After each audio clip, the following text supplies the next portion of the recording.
योगी और नीतू का सब्जियों का बगीचा था।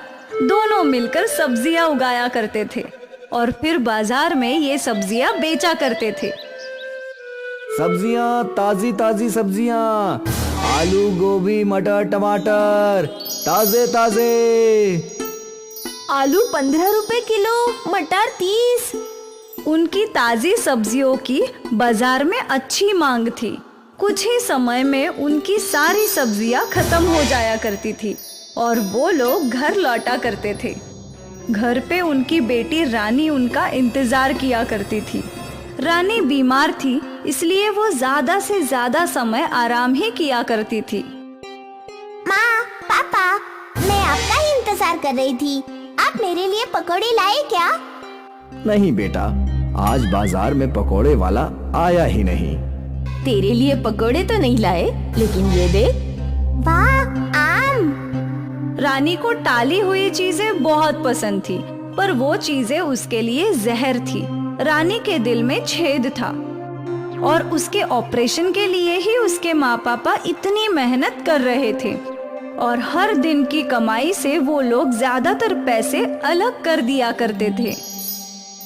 आपको क्या लगता है, कब तक हम पैसे इकट्ठे कर पाएंगे? पता नहीं, पर हम कोशिश करते रहेंगे। रानी योगी और नीतू की जान थी। वो किसी भी हालत में बस रानी को ठीक करना चाहते थे। रोज सुबह 5 बजे दोनों खेतों के लिए निकल पड़ते थे। सुबह 9 बजे तक खेतों का सारा काम निपटा कर बाजार के लिए चल देते थे और यहाँ बाजार में घंटों कड़ी धूप में खड़े रहकर सारी सब्जियां बेचा करते थे। एक दिन की बात है, नीतू और योगी खेतों में काम कर रहे थे। क्या तुम आज अकेले बाजार जा पाओगी? चली तो मैं जाऊंगी, पर आप कहाँ जा रहे हैं? गर्मियां आने वाली हैं और गर्मियों में नींबू की बहुत मांग होती है, इसलिए मैंने नींबू के पौधे खरीदे हैं। वैसे भी बाजार में नींबू के दाम बढ़ रहे हैं। हाँ हाँ, जरूर जाइए। हमें कैसे भी करके जल्द से जल्द ऑपरेशन के पैसे जमा करवाने हैं। हाँ। नीतू सारी सब्जियां लेकर बाजार के लिए निकल गई और योगी नींबू के पौधे खरीदने निकल पड़ा। योगी एक पेड़ों की नर्सरी में पहुंचा। जी बोलिए, मुझे नींबू के पौधे चाहिए। भैया, एक भी पौधे नहीं है, सारे बिक गए। ठीक है। योगी दूसरी नर्सरी में गया। नींबू के पौधे हैं क्या? नहीं भाई, सारे खत्म हो गए। ठीक है। योगी कई और नर्सरी में गया, उसे कहीं भी नींबू के पौधे नहीं मिले। अरे अब क्या करूं? सोचा था नींबू के पौधे से नींबू उगाकर बेचूंगा तो कुछ अच्छे पैसे मिलेंगे, लेकिन मुझे तो एक भी पौधा नहीं मिला।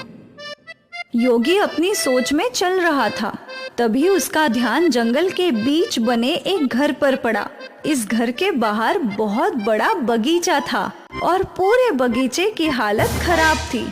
एक बूढ़ी औरत बहुत मुश्किल से इस बगीचे की सफाई करने की कोशिश कर रही थी।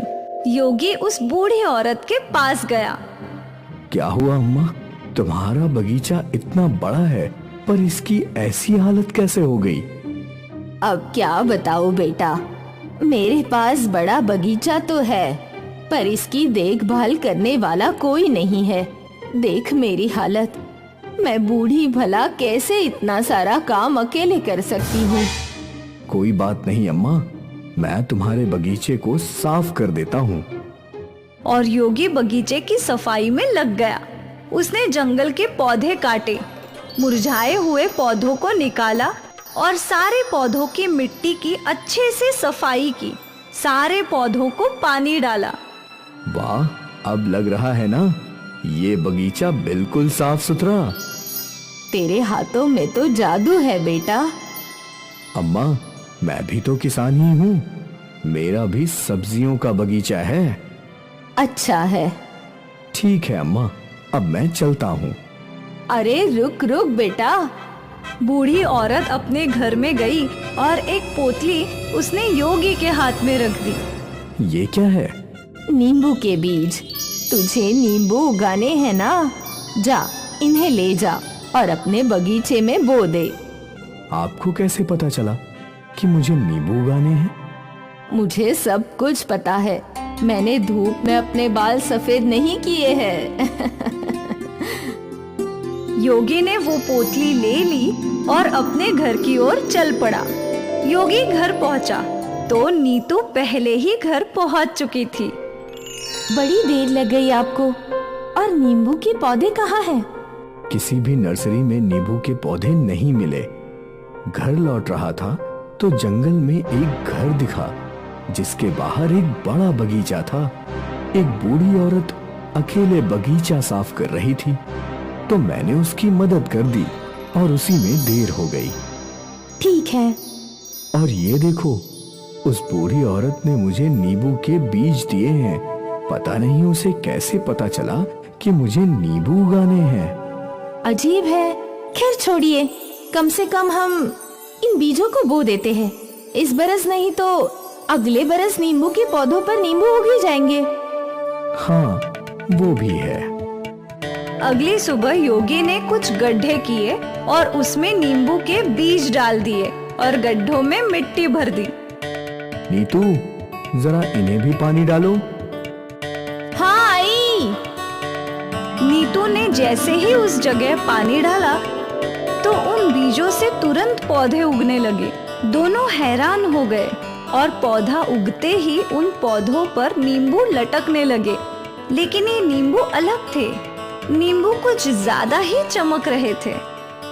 इतने चमकदार नींबू! योगी ने एक नींबू तोड़ा तो वो हैरान हो गया। वो नींबू सोने का था।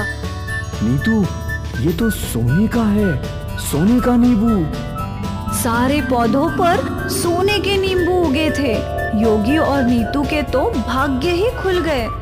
योगी ने वो सारे नींबू सोनार को बेच दिए और उनसे उसे ढेर सारे पैसे मिले।